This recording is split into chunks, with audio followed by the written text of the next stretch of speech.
Since when do they let stray dogs dig around in people's yards? That's Gerald Hargrove. 60 years old, sunburnt face, beer gut spilling over khaki shorts, rolling up on a golf cart like he owned the whole zip Get up. code. Shoo. Go on back to your kennel. He was grinning down at a black man in a faded Howard University tee, kneeling in a flower bed, hands caked in dirt. Excuse me? The man stood up slow. I own this house. Gerald howled. You? Own this house? Y'all hear this monkey talk? Says he owns the place. Call the cops then. Oh, I will. Good. I'll wait right here. Gerald dialed 911, and that single phone call became the worst mistake of his entire life. Whew. Y'all are not ready for how this man got here. Let me take you back to that morning. Let me take you back. 2 hours before that golf cart rolled up, before the insults, before 911, before any of it. Saturday morning, late April, Catalpa Lane. If you've never been to the suburbs outside Charlotte, North Carolina, picture this. A quiet cul-de-sac with 12 houses lined up like soldiers. Fresh-cut grass so green it almost looked fake. American flags hanging from every other porch. Sprinklers hissing in lazy circles. Somewhere down the street, a riding mower hummed like a giant sleeping bee. This was the kind of neighborhood where people knew each other's cars, knew each other's dogs' names, knew what time the mailman came, and got nervous if he was 10 minutes late. The kind of block where nothing ever happened, and people liked it that way. Every front door had a Ring doorbell. Every driveway had at least 2 cars. Every mailbox was the same shade of black. Catalpa Lane was a street that whispered one thing. We belong here, and we decide who else does. Now. 4812 Catalpa Lane. A dusty Ford F-150 sat in the driveway. Paint cans rattled in the truck bed. A ladder leaned against the garage wall. The front yard was torn up. Fresh soil, new mulch bags stacked along the walkway. A half-built garden bed framing the porch. And right there, kneeling in the middle of all that dirt, was Oliver Underwood. 42 years old, 6'1", built like a man who had spent his 20s carrying lumber and his 30s signing contracts. His hands were rough, not from neglect, but from choice. He wore a faded Howard University t-shirt with a small hole near the collar. Old jeans, beat-up sneakers stained with dried paint. No watch, no chain, no jewelry at all. Nothing about Oliver screamed money, and that was on purpose. See, Oliver Underwood was the founder and CEO of Underwood Property Group, a real estate development company that had quietly acquired residential and commercial properties across 3 counties. Net worth? North of 8 figures. His primary residence was a 5-bedroom house on the other side of town with a pool, a home theater, and a 3-car garage. But today, Oliver was here, on his knees, pulling weeds by hand. He didn't have to be. He had crews, landscapers, contractors, project managers. One phone call and a team of 6 would have been here in an hour. But Oliver didn't make that call. Because this block wasn't just business to him. Oliver grew up 3 streets over from Catalpa Lane, in a neighborhood that banks had redlined for decades. His grandmother rented a small 2-bedroom house there for 30 years, not because she wanted to rent, but because no bank would approve her mortgage. She died in that rental, never owned a square foot of anything. Oliver never forgot that. So when properties on Catalpa Lane started hitting the market 2 years ago, Oliver bought them, one by one, quietly, through his LLC. No press, no announcements. 6 houses total: 4806, 4810, 4812, 4814, 4818, and 4822. He was renovating them himself, not to flip, not for profit. He planned to offer 2 of them through a community land trust, below market price, for first-time home buyers from historically redlined zip codes. This block, the one his grandmother could never afford to live on, was going to be his legacy. Inside the house, visible through the front window, his wife Denise sat at the kitchen counter on a work call. Denise Underwood, corporate attorney, sharp as a scalpel, calm under pressure, and the kind of woman who could end your career with one email and a smile. She wore reading glasses pushed up on her forehead and tapped a pen against a legal pad while she talked. Now, 2 doors down. 4808 Catalpa Lane. Gerald Hargrove had lived there for 22 years, retired from a mid-level job at a regional insurance company, divorced once, remarried to Patty, a quiet woman who mostly stayed inside and mostly stayed out of Gerald's business. Gerald had one hobby: watching. He watched from his porch. He watched from his golf cart. He watched from the neighborhood Facebook group, where he posted license plates of unfamiliar vehicles at least twice a week. He called himself the eyes and ears of Catalpa Lane. Everyone else called him a pain in the ass, but only behind his back. In the past 18 months alone, Gerald had called the police on a DoorDash driver, a house cleaner, a black real estate photographer, and a Latino family's moving crew. Every single one a person of color. Every single time, no crime. That Saturday morning, Gerald was on his porch with a thermos of coffee when he spotted the dusty F-150 in Oliver's driveway. He didn't recognize the truck. He didn't recognize the man. And that was all Gerald Hargrove ever needed. He put down his coffee, climbed onto his golf cart, and rolled toward 4812 like a man on a mission from God. The golf cart rolled up to 4812 like a slow-motion declaration of war. Gerald didn't park on the street. He didn't stop at the sidewalk. He rolled that cart right up onto the edge of Oliver's driveway.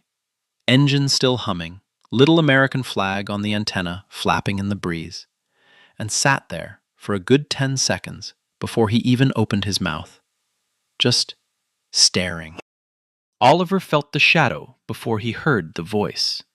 He was wrist-deep in soil, patting down a row of marigolds along the walkway, when the sun disappeared from his back. He didn't look up right away. He already knew. You know that feeling? When you can sense someone standing over you, and you already know, from the silence, from the energy, that whatever's about to come out of their mouth ain't gonna be friendly. Oliver knew. The hell you doing on this property? Oliver kept planting. Pressed the soil with his thumbs. Didn't rush. Gardening. Gerald climbed off the cart, hitched up his khaki shorts, walked 3 steps onto the driveway, onto Oliver's driveway, and planted his feet wide like a man guarding his own front door. I didn't ask what. I asked what you're doing here, on this property. Now Oliver looked up, slow. He peeled off one gardening glove, then the other, stood to his full height, 6'1", a solid 4 inches taller than Gerald, and extended his hand. I'm Oliver. I own this house. Just moved into the renovation phase. Nice to meet you. Gerald's eyes dropped to the hand, dirt under the fingernails, calluses on the palm. He looked at it like Oliver had just offered him a dead fish. He did not shake it. You own this house. Gerald repeated it flat. Not a question, a verdict, like the words tasted wrong in his mouth. I do. Uh-huh. Gerald's eyes did a slow scan, the F-150 with paint cans in the bed, Oliver's stained sneakers, the hole in his t-shirt collar, and then back to Oliver's face. That scan said everything Gerald would never say out loud in a courtroom. But on a Saturday afternoon, on a street where he felt untouchable, he said plenty. Look, buddy, I've been on this block 22 years. I know every single person who lives here. I know every car. I know every lawn crew, every delivery truck, every plumber that comes through. And I ain't never seen your face. Not once. Oliver nodded. That's because I just started the renovation about 3 months ago. I bought the property through my company. Your company? Gerald almost choked on the word. The corner of his mouth twitched. Right. What company is that? Underwood Property Group. Gerald blinked. Then a grin crawled across his face, the kind of grin that doesn't come from amusement. It comes from contempt. Never heard of it. Sounds made up. You're welcome to look it up. Oh, I don't need to look up nothing. Gerald stepped closer, close enough that Oliver could smell the coffee on his breath. I know what's going on here. Some LLC buys up the house, sends their guy over to poke around, strip the copper, grab whatever's not nailed down. I've seen it 100 times. Oliver's jaw tightened, just barely, just enough that if you were standing close, you'd catch it. I'm not stripping anything. I'm planting marigolds. Yeah? With a truck full of tools and no work badge? No uniform? No company logo on the door? Gerald shook his head like a disappointed teacher. Come on, man. You really expect me to believe you own a house on Catalpa Lane? Let me stop here and tell you what Oliver was feeling, because his face didn't show it. His voice didn't crack, his hands didn't shake. From the outside, Oliver Underwood looked like a statue carved from patience. But inside, something old was burning. Not anger. Something deeper. The kind of heat that builds in your chest when you realize, again, that no matter what you build, no matter what you buy, no matter how many zeros sit in your bank account, someone will always look at you and see nothing but your skin. Oliver had felt this heat before. In boardrooms where people assumed he was the IT guy. In restaurants where the hostess asked if he was the valet. At his daughter's school, where a parent once asked him if he was the janitor. Every single time, the same quiet fire. And every single time, he swallowed it. Because he learned a long time ago, the moment a black man raises his voice, he becomes the threat. So Oliver didn't yell.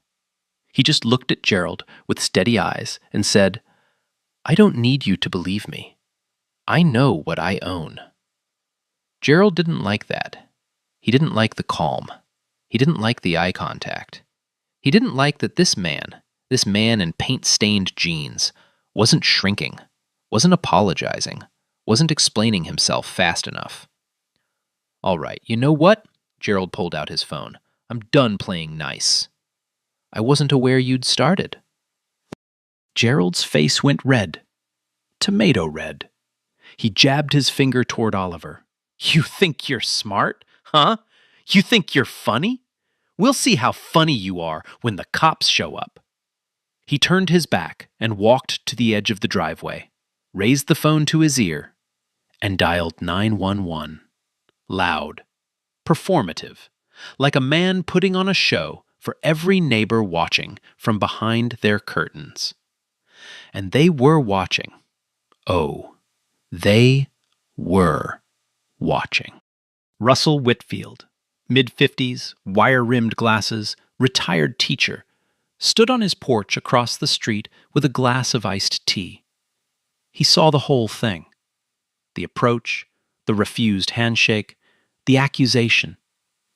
He said nothing. 2 houses down, a woman peeled back her living room blinds, watched for 30 seconds, and let the curtain fall. Next door, an elderly couple sat on their porch swing. The husband leaned over to his wife and whispered something. She shook her head. They both looked away. Nobody moved. Nobody spoke up. The whole street just watched. Gerald pressed the phone to his ear. When the dispatcher answered, he spoke clear and loud enough for Oliver and every silent neighbor on Catalpa Lane to hear every word. Yes, hello. I need to report a suspicious individual on Catalpa Lane, 4812 Catalpa.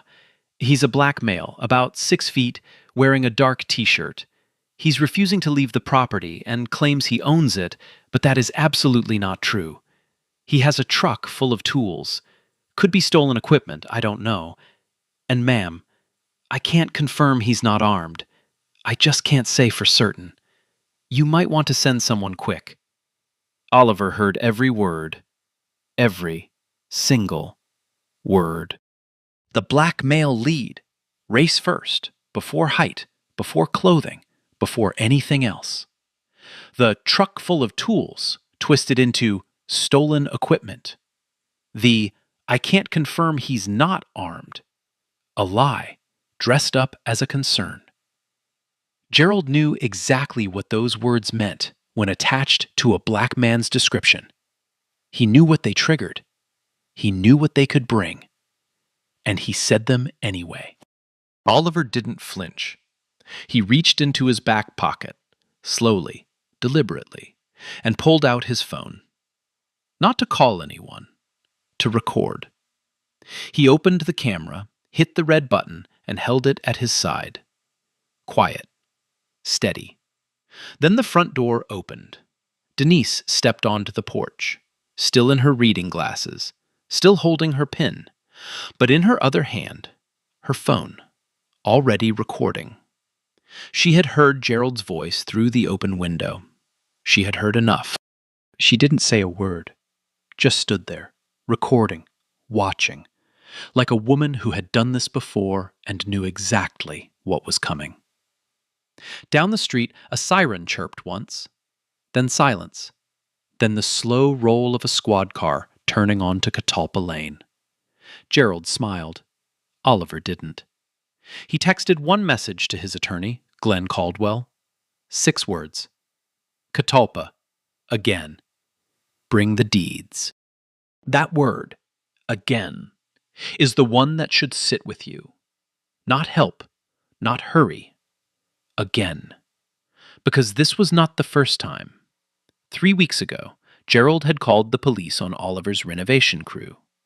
2 months before that, he'd filed an HOA complaint about unauthorized construction activity at 4812. And 4 months before that, he'd posted Oliver's license plate on the neighborhood Facebook group with the caption, "Anyone know who this belongs to? Doesn't look like he's from around here." A pattern, not an accident. A pattern. The squad car pulled to a stop in front of 4812. 2 doors opened, and Oliver Underwood sat down on his own front step, placed his hands on his knees, and waited. Because he knew, in moments like this, a black man sitting still is a black man staying alive. 2 officers stepped out of the squad car. The first was Kyle Branson. White, mid-30s, buzz cut so tight it looked painted on. Built like a former high school linebacker who still thought about the glory days. He wore his belt heavy. Radio, cuffs, taser, firearm. And walked with the kind of wide-legged swagger that said every situation was his situation until someone proved otherwise. He had 9 years on the force. No formal complaints on file. But also, no one had ever bothered to file one. His partner was Tanya Moore. Black, late 20s, lean, calm-eyed. She moved different, lighter steps, eyes scanning before her mouth opened. She was 2 years in, still on probation review, still aware that every shift was an audition. She carried a small notebook in her breast pocket and clicked her pen twice before she even closed the car door. Gerald was already moving. Before either officer had taken 3 steps, Gerald Hargrove was on them, like a man greeting family at Thanksgiving. Speed walking across the lawn, waving his phone, talking before they could even speak. Officers, thank God, he's right there. Been here for an hour. I told him to leave. He refused. Says he owns the place, which is a complete lie. I've been on this block 22 years, and I've never seen this man in my life. Branson put a hand up. Sir, slow down. You the one who called? Damn right I am. Gerald pointed at Oliver like he was identifying a suspect in a lineup. That man has no business being here, and I told the dispatcher, I don't know if he's armed or not. I couldn't tell. That word again, armed, dropped like a grenade and left to roll. Moore clicked her pin. Her eyes moved from Gerald to Oliver. She saw a man sitting on a porch step with his hands on his knees. No movement, no aggression, no threat. She saw Denise standing behind the screen door with a phone in her hand. She saw marigolds freshly planted along the walkway and bags of mulch stacked neatly by the garage. She saw a garden, not a crime scene. But Branson saw Gerald first, and Gerald was loud. Stay here, sir, Branson told Gerald. Then he walked toward Oliver. His right hand came to rest near his belt, not on his weapon, but near it. Close enough to matter. Close enough for Oliver to notice. Close enough for Denise to record. Sir! Branson stopped about 6 feet away, feet apart, chin up. I'm Officer Branson, Charlotte PD. We got a call about a possible trespass. Can I see some ID? Oliver didn't move. Not yet. Of course, officer. My wallet is in my back right pocket. I'm going to reach for it very slowly. Think about that. A man sitting on the front step of his own house, narrating his own movements so he doesn't get shot. Oliver reached back, slow. 2 fingers, pulled out a brown leather wallet, opened it, and held up his driver's license between his index and middle finger. Branson took it, read it, frowned. This says 1043 Pembroke Drive. That's across town. Yes, sir. That's my primary residence. This property is one of several I own through my development company. I'm in the middle of renovations. Branson looked at the license, looked at Oliver, looked at the truck. You got anything with this address on it? Utility bill? Deed? Anything? My attorney is on his way with the property documents right now. From the sidewalk, Gerald erupted. See? He doesn't even live here. I told you, that address doesn't match. Who shows up to a house that's not theirs with a truck full of tools? Branson held up a hand toward Gerald without turning. Sir, I asked you to stay back. But the damage was done. Gerald's words hung in the air like smoke. Doesn't live here. Doesn't match. Truck full of tools. Branson turned back to Oliver. You said attorney. How long? 15, 20 minutes? I can't just stand here for 20 minutes on a trespass call without some kind of verification. Branson shifted his weight. Tell you what, you mind if I take a quick look inside? Just a walkthrough. Verify you've got access, tools match the renovation, that sort of thing. 2 minutes. Oliver didn't blink. No. No? No. You don't have a warrant. You don't have probable cause. And I'm not giving consent to a search of my own property. Branson's jaw tightened. He wasn't used to no. Especially not a calm no. Especially not a no that came with legal vocabulary. Gerald, from the sidewalk, if he's got nothing to hide, why won't he let you look? That tells you everything right there. Moore stepped forward, just slightly, just enough to enter Branson's peripheral vision. She spoke quietly, almost under her breath. Kyle, maybe we should wait for the documents. Branson didn't respond. Not to her. Instead, he unclipped his radio and keyed the mic. Dispatch, this is Unit 214. I'm at 4812 Catalpa Lane on a trespass call. Subject is uncooperative, requesting a plate run on a Ford F150. He read off Oliver's license plate. Also requesting backup. Situation is unclear. Uncooperative. Let that word breathe for a second. Oliver was sitting down, hands visible, voice even. He provided his ID. He explained his presence. He told the officer his attorney was en route. He exercised his Fourth Amendment right to decline an illegal search. And the official police radio description of all that? Uncooperative. Moore wrote something in her notebook. She didn't show it to Branson. The minutes that followed were the longest kind of quiet. The kind where everyone's standing still but everything's moving underneath. Oliver sat on his step, hands on his knees, eyes forward. Branson stood 6 feet away, arms crossed, waiting for dispatch. Gerald paced the sidewalk like a dog on a chain, back and forth,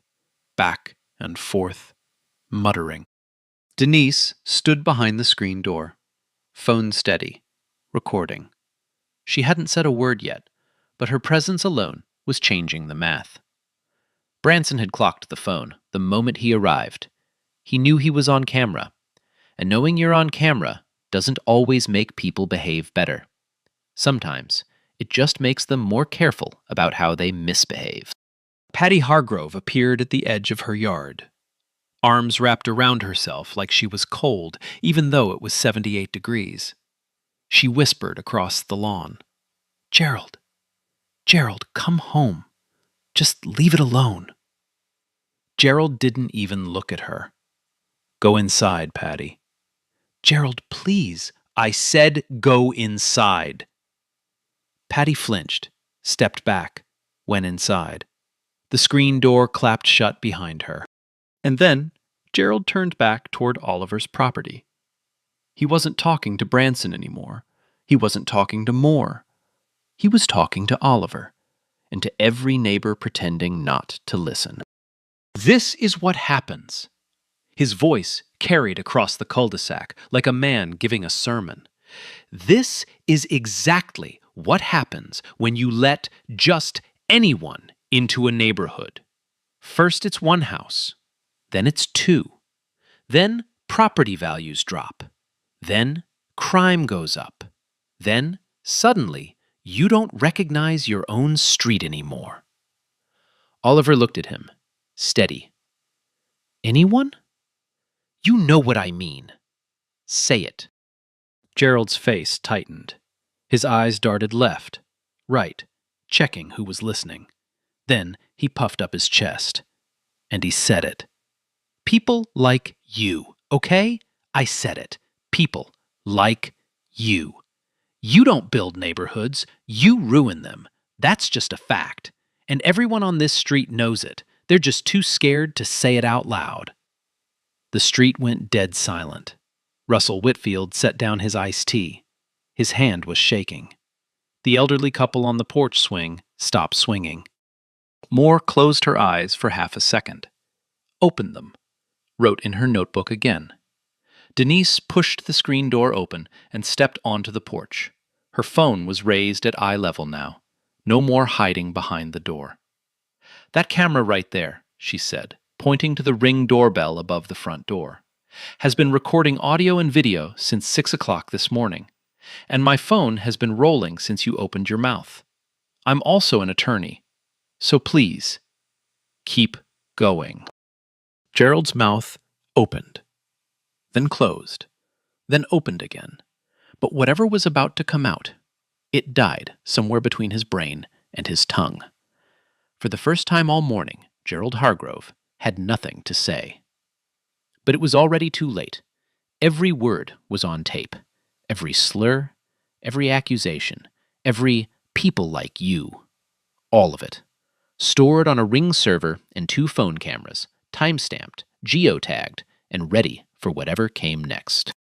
Somewhere down the street, a second squad car turned onto Catalpa Lane. Backup had arrived. But so had someone else. A black sedan pulled around the corner. Quiet, clean, tinted windows. It slowed to a stop behind the second squad car, and the driver's door opened. A man in a Saturday polo and pressed khakis stepped out.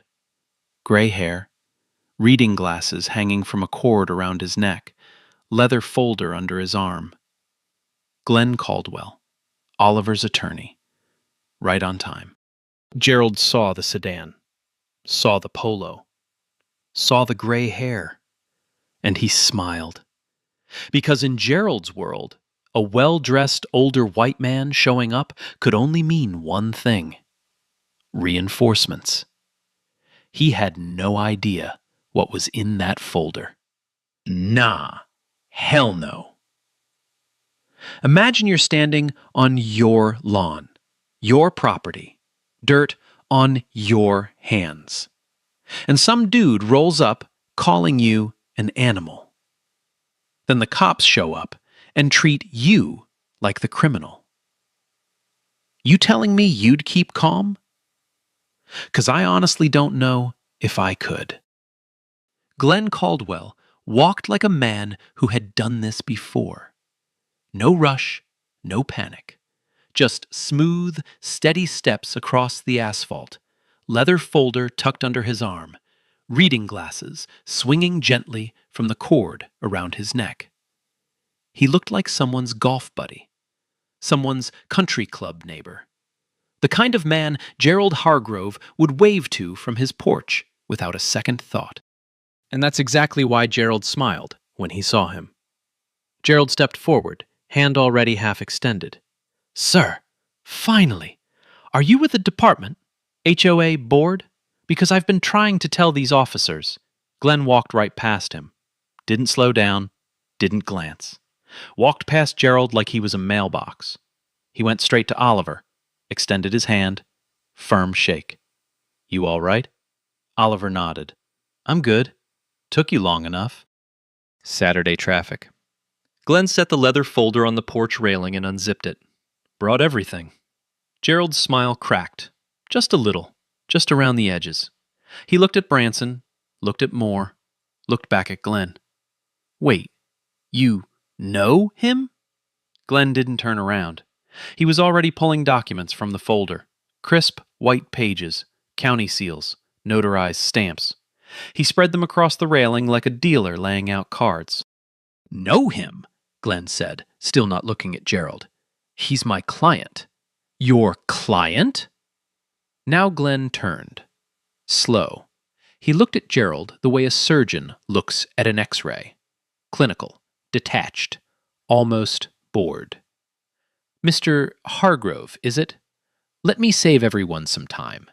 He picked up the first document and handed it to Branson. "This is the deed for 4812 Catalpa Lane, recorded with the county 18 months ago. Owner, Underwood Property Group, LLC. Sole member, Oliver Underwood." Branson read it. His lips moved slightly. Glenn picked up the next page. "This is the deed for 4810. He pointed to the house next door. "Same owner." Next page. 4814. He pointed across Oliver's other side. "Same owner." Next page. 4806. "End of the block." He pointed. "Same." Next page. 4818. Pointed. "Same." Next page. 4822. Pointed. "Same." He let that settle. 6 deeds, 6 houses, all Oliver's. Then Glenn looked at Gerald, and for the first time, he spoke directly to him. "In fact, Mr. Hargrove, your house at 4808 is the only property on this block that my client does not own." A pause, just long enough to twist the knife. "So if anyone is a guest on this street, I'd say it's you." Gerald's face went white. Not red, white. The blood just left. His mouth opened, but nothing came out. His hand, still half raised from the handshake Gerald never got, dropped to his side like a dead thing. Branson looked at the documents, looked at Oliver, looked at Gerald, then back at the documents. Moore stood behind him, arms folded, and for just a half second, just a flash, the corner of her mouth twitched. But Glenn wasn't finished. He reached into the folder one more time and pulled out a single sheet of paper, different from the rest, not a deed, a letter. Officer Branson, one more item for your awareness. He held it up. This is a cease and desist letter our office prepared and sent to Gerald Hargrove 3 weeks ago, after he called the police on Mr. Underwood's licensed renovation crew working at this same address. That crew had permits, had badges, had a company truck with the logo on the door. Mr. Hargrove called 911 on them anyway. Gerald sputtered. That was different. It wasn't different. Glenn's voice didn't rise, didn't need to. It was the same thing, same caller, same property, same accusation. Different day. He tucked the letter back into the folder. This is a pattern, officer, not a misunderstanding. Silence. The kind of silence that has weight, the kind you can feel pressing on your chest. Oliver stood up from the porch step. Slowly. He didn't look at Branson, didn't look at Glenn. He looked at Gerald. And when he spoke, his voice was low, controlled, not angry, something past anger, something that had been carrying this weight for a very long time. I grew up 3 streets from here, Gerald, in a house my grandmother rented for 30 years because no bank in this city would approve her mortgage. She raised 4 kids in that house, worked 2 jobs, paid rent on time every single month for 3 decades. And she died in that rental, never owned a square foot of anything. He took 1 step closer. I bought this block because of her. Not to flip, not for profit. Because I wanted to build something in the place that told my family we didn't belong. His voice didn't waver. And I didn't do it in spite of people like you. I did it because I refuse to let people like you decide who belongs and who doesn't. Gerald stared at him. His jaw worked, but no words came. His hands hung at his sides. He looked smaller, physically smaller, like the air had been let out of him. From across the street, a voice broke the silence. Russell Whitfield, still on his porch, iced tea untouched, hands gripping the railing. I'm sorry, Oliver, his voice cracked. I saw everything from the start. I should have said something. I should have walked over. And I didn't. I just stood here. Oliver looked at him for a long moment, then nodded. Once. Gerald opened his mouth one last time. But Patty's voice came from behind the screen door, sharp, broken. Gerald, come inside, now. For the first time all day, Gerald Hargrove did what he was told. Gerald made it 4 steps toward his house before he stopped, turned around. Like a man who couldn't help himself, who couldn't let the last word belong to someone else. I was trying to protect this neighborhood. His voice was thinner now, stripped of that earlier thunder. I didn't know. How was I supposed to know? He looked like... Like what? Denise's voice cut across the yard. She hadn't moved from the porch, phone still raised, still recording. Finish that sentence, Gerald, please. My phone has plenty of storage. Gerald swallowed. I call on everyone I don't recognize. This isn't about... It's not about what you're making it about. Glenn Caldwell reached into his folder and pulled out a single printed sheet. A spreadsheet. Neat rows, color-coded. He held it up like a teacher showing a report card to a failing student. Mr. Hargrove, in the last 18 months, you have made 14 calls to Charlotte PD from this address. 14. He ran his finger down the page. 12 of those calls involved people of color. A DoorDash driver, a house cleaner, a real estate photographer, a moving crew for the Delgado family on the corner, Mr. Underwood's licensed renovation crew, twice, and now Mr. Underwood himself. Glenn paused. Let the number breathe. The remaining 2 calls? One was about a car parked too close to your mailbox. The other was a noise complaint about a leaf blower. He lowered the sheet. 14 calls, 12 targeted people of color, 0 crimes. That's not neighborhood watch, Mr. Hargrove. That's a pattern of racial harassment, and it's documented. Gerald's face went from white to gray. He looked at Patty standing behind their screen door. She wasn't looking at him. She was looking at the floor. I want a lawyer, Gerald mumbled. That's the first smart thing you've said all day, Glenn replied. Branson stepped forward. He had been quiet since the deeds came out, standing there holding 6 pages of proof that everything he'd been told by Gerald was a lie. Now he approached Oliver. His body language had changed, shoulders lower, hands at his sides. The swagger was gone. Mr. Underwood, he paused. I owe you an apology. I should have handled this differently. Oliver looked at him, didn't blink. You asked for my ID before you asked for his evidence. You requested to search my home without probable cause. You called me uncooperative on the radio because I exercised my rights. And you put your hand near your weapon while I was sitting on a porch step with my palms on my knees. Branson opened his mouth, closed it. I don't blame you for responding to a call, officer. That's your job. I blame you for how you responded. Oliver's voice was steady. No venom, no heat. Just facts laid out on a table. You treated me as guilty before you had a single piece of evidence, and we both know why. Moore stood 3 steps behind Branson. She didn't speak, but she pulled out her notebook and wrote something, slow, deliberate, then clicked her pen shut and put it back in her breast pocket. Branson nodded. I understand. You have every right to file a formal complaint.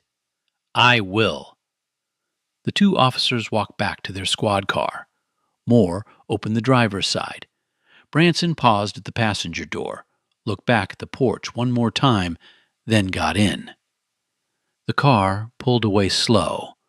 No sirens, no lights, just a quiet exit from a street where the loudest man had finally gone silent. Gerald was already inside his house, blinds drawn, porch light off. Like a man hiding from a storm, he started.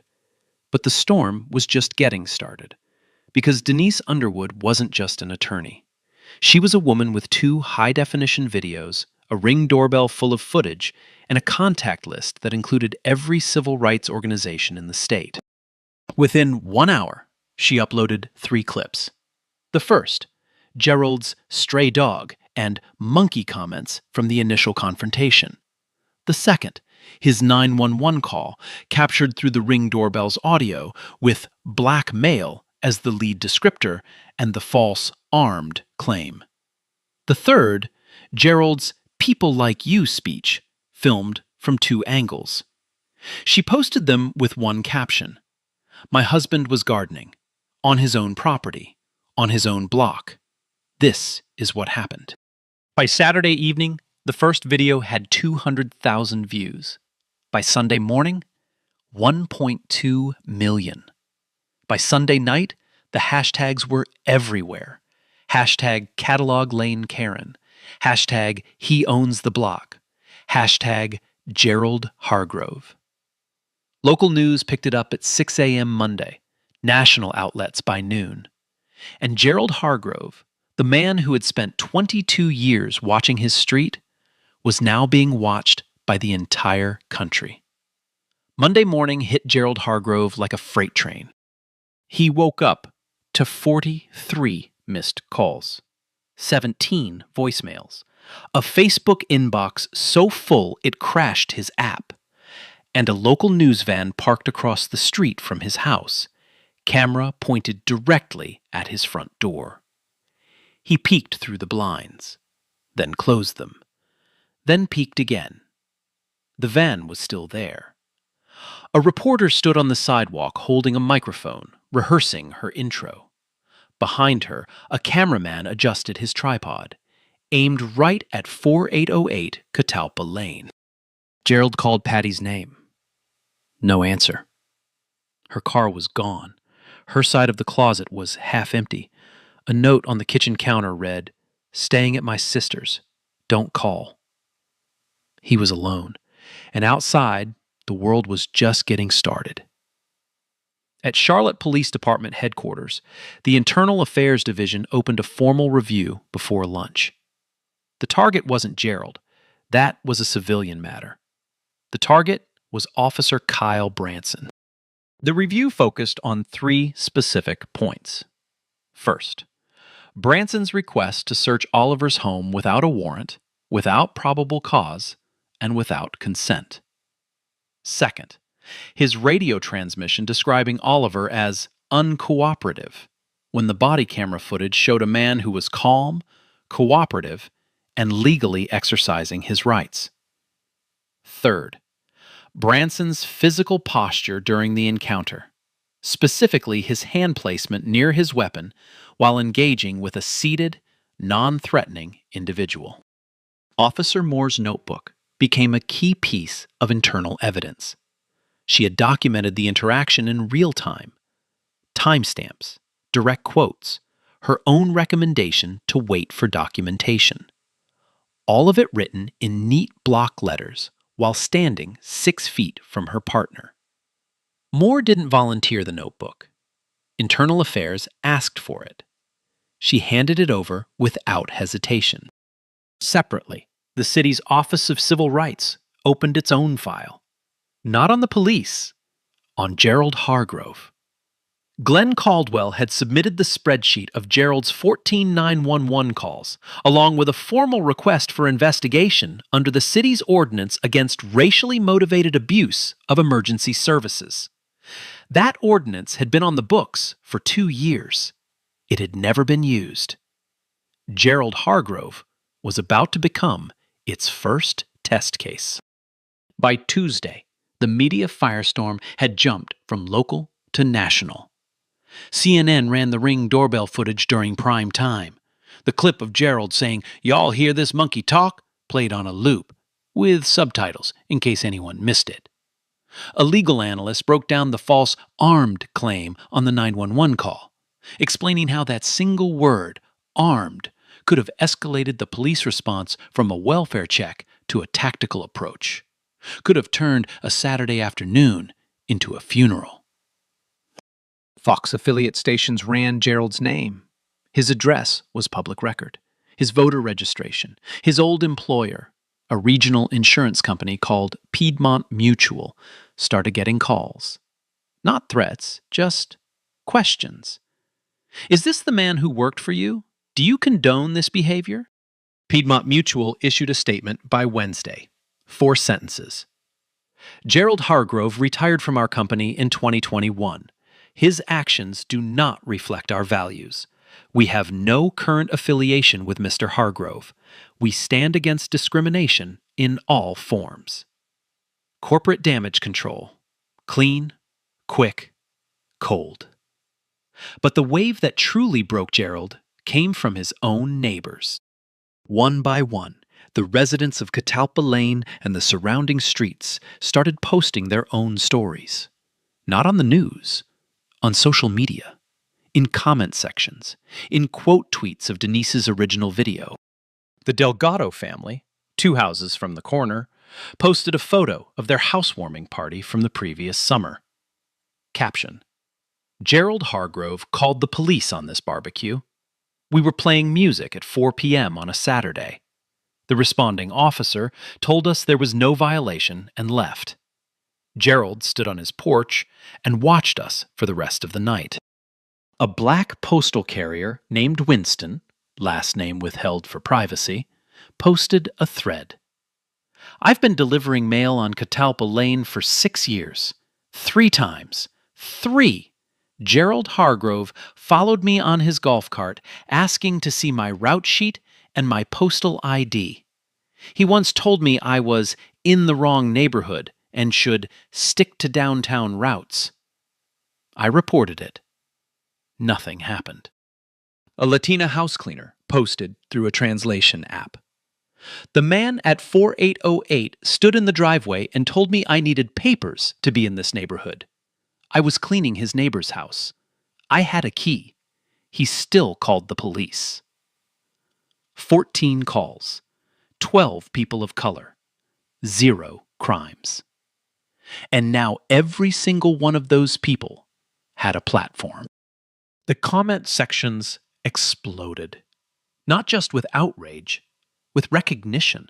Thousands of people sharing their own Gerald Hargrove stories, their own sidewalk interrogations, their own 911 calls for the crime of existing while black or brown in a neighborhood someone else decided they didn't belong in. Oliver gave one interview. Just one. A local Charlotte news anchor seated across from him in his living room, Denise beside him. He wore a navy blazer over a white shirt, no tie, hands folded in his lap. The anchor asked him how he felt. Oliver took a breath. I didn't buy that block to prove anything to Gerald Hargrove. I bought it because my grandmother couldn't. And I want to make sure the next generation doesn't have to fight for the right to pull weeds in their own yard. That clip, 12 seconds, was shared 400,000 times in 48 hours. The legal machinery moved fast after that. Glenn Caldwell filed a civil lawsuit against Gerald Hargrove on Oliver's behalf. 3 counts: harassment, defamation, and filing false police reports. The suit sought financial damages, a permanent restraining order, and a public acknowledgement of wrongdoing. The city followed with criminal charges. 1 count of misdemeanor abuse of the 911 system under the racially motivated false report statute. Prosecutor's office called it a clear and documented pattern of weaponizing emergency services against people of color. Gerald's attorney, a court-appointed public defender, because Gerald's savings were already bleeding from the media fallout, negotiated a plea deal. Gerald pleaded guilty to 1 count of filing a false report. The sentence? 12 months probation, 200 hours of community service, assigned specifically to a community housing nonprofit called Cornerstone Development Alliance. The irony? That nonprofit received annual funding from Underwood Property Group.